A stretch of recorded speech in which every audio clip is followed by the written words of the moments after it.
Creating a course on Udemy is a great way to share your expertise and earn money online. Here's a concise guide. Sign up or log in.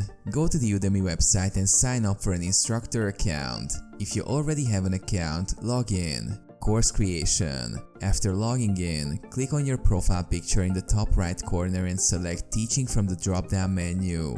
Course dashboard. You will be taken to your instructor dashboard. Click the Create a Course button. Course title and description. Fill in your course title, subtitle, and a brief course description. This is what potential students will see when they find your course. Course curriculum. Create sections and lectures for your course. Add video, text, and quiz lectures as needed. Udemy provides tools for uploading content.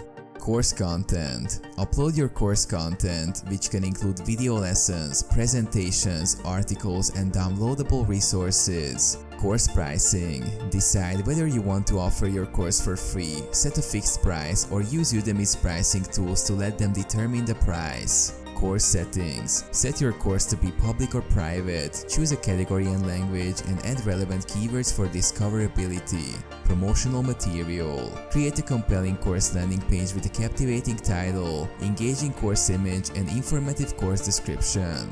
Publish. Once your course is ready, click Submit for review. Udemy will review your course to ensure it meets their quality standards. Marketing. After approval, promote your course through social media, email marketing, and other channels to attract students. Engage with students. Engage with your students by responding to questions and feedback to improve the learning experience.